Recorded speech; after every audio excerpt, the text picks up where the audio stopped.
Hello, my name is Miss Kara, and I'm so excited that you've chosen to join me today for our lesson all about coins. So our lesson today will be about coins and using them to solve different word problems. So what we're going to be doing is we're going to review our coins and their values. We're going to use what we already know about coins to solve some word problems.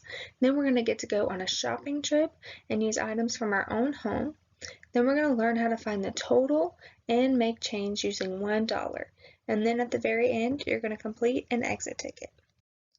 So today what you're going to need is the printed activity sheets that I have provided for you, or if you choose not to print them or you don't have a printer available, you can just use plain sheet of paper. That will work just fine.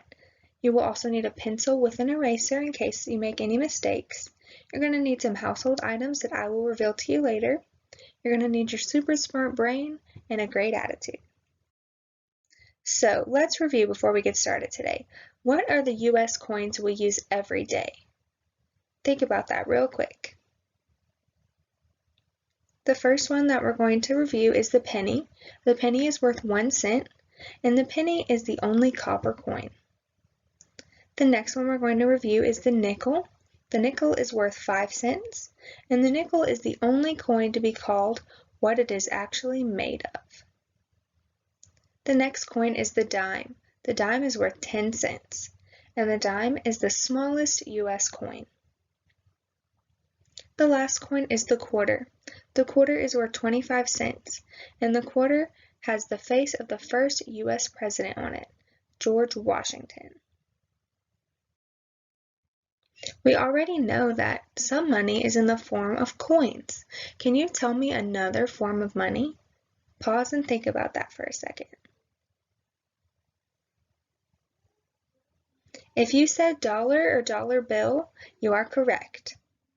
A dollar bill is used to represent $1 or 100 cents. $1 is the same as 100 pennies, 10 dimes, 20 nickels, or 4 quarters. So anytime you see a dollar bill, you can think to yourself, that is worth 100 cents. In today's lesson, we're going to practice solving word problems that will help us find totals and make change. When you get change back, it's because you paid for something with an amount that was over what it cost. So for example, let's say you buy a piece of gum for 5 cents, but you pay with $1. We know that $1 is worth 100 cents, and you only owe 5 cents. So the change that you should get back is 95 cents. Before we begin, let's think about why we might need to learn how to count up totals of coins and figure out change. You can tell me right now, or you can tell an adult in your home. Some places I think we might need to use these skills are maybe at the grocery store when we're buying groceries, maybe if we're at a carnival and we want some cotton candy, if you're at a football game and you want some popcorn or some nachos and you want to pay for those things with cash or coins, those skills will come in handy. What we're going to do now is use what we know about coins to solve a word problem. If you choose to solve it with me, go ahead and get a piece of paper and a pencil, or if you'd rather just watch and learn, you may do that as well. I'm going to go ahead and read it and let's get started. It says, Maggie is going to the store to pick up a few things. She has 4 items on her list. She sees that the milk costs 2 quarters, the eggs cost 1 dime, the chips cost 4 pennies, and the candy costs 2 nickels. What is Maggie's total for all 4 items? So, the first thing I'm going to go ahead and do is draw out all the coins listed in my problem.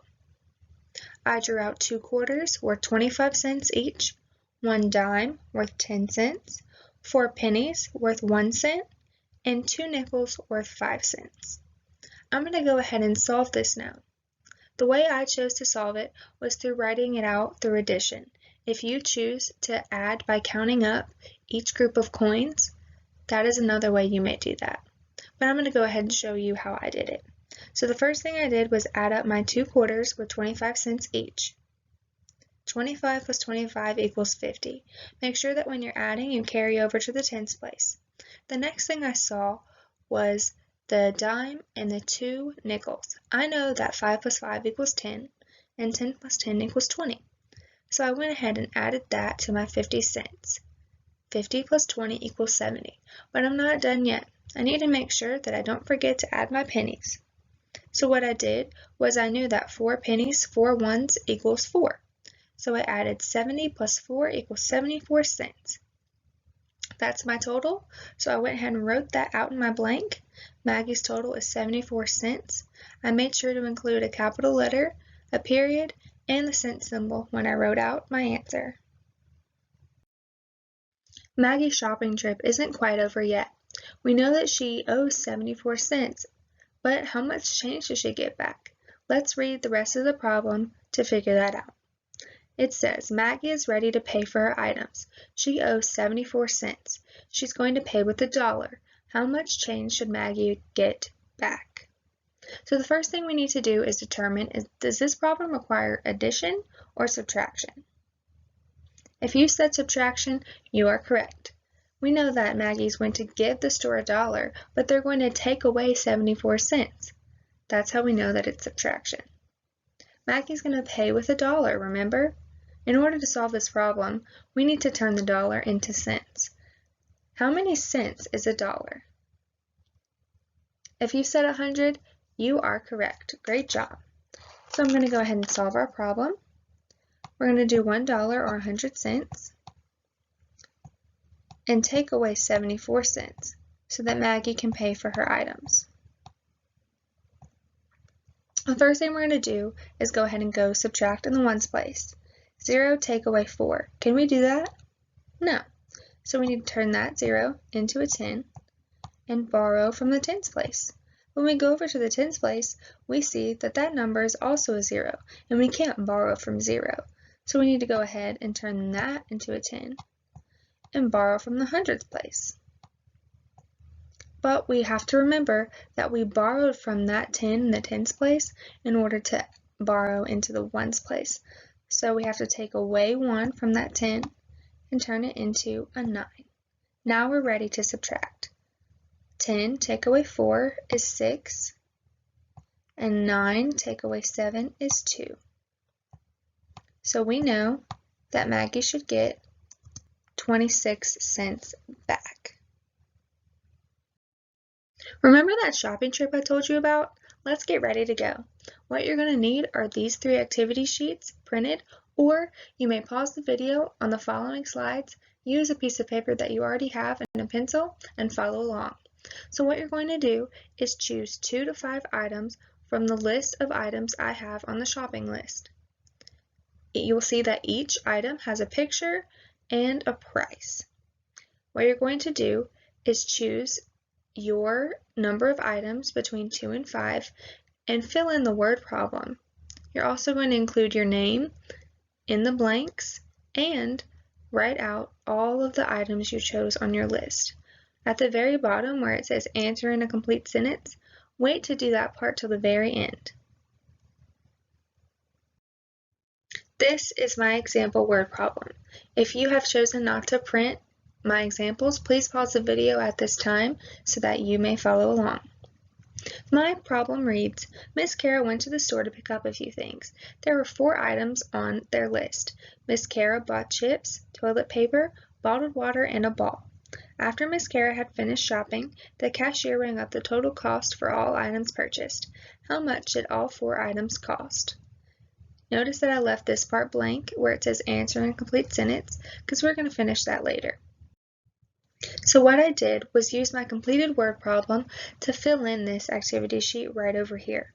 So the first thing I did was write my number of items. In my word problem, I said that I purchased 4 items, so that's the number I wrote right here.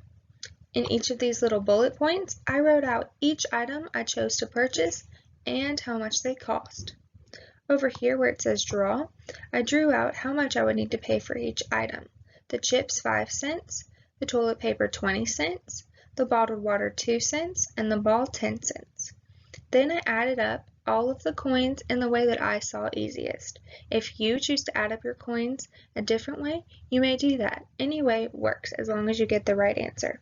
So once I figured out my total was 37 cents, I went back over here to my word problem and I went ahead and filled in this section where it says all 4 items cost 37 cents. If you look down here where it says Extension Challenge, it says calculate the amount of change you should receive when paying for your items with $1. This is just like the word problem example we did earlier. So we know that $1 is 100 cents. We're going to take away how much we owe, which is 37 cents in my case. Yours will be different. And I made sure to subtract using my double borrowing technique. And I got 63 cents. Right over here, I went ahead and wrote out in a complete sentence, I would receive 63 cents in change when paying with $1. Alright, we've made it to our last activity. Once you're done shopping, you will finish the lesson by completing this exit ticket to show what you've learned. If you've printed it, go ahead and work on it at this time. If you chose not to print, pause the video, take out a piece of paper, and solve it right there on your piece of paper using the information on the screen. Remember that we've done all of this today, so you've got what you need to show what you've learned. On the back of your exit ticket or out loud to a parent or guardian, give one example of how you could use what you've learned today in the real world. So just think about how you could use adding up coins or learning how to make change in your life. Hi, you did such a great job learning today. What I want us to do to close out this lesson is to say our I can statement. So just repeat after me. Ready? I can use coins and dollar bills to solve real-world word problems. Awesome. Thank you so much for joining me today.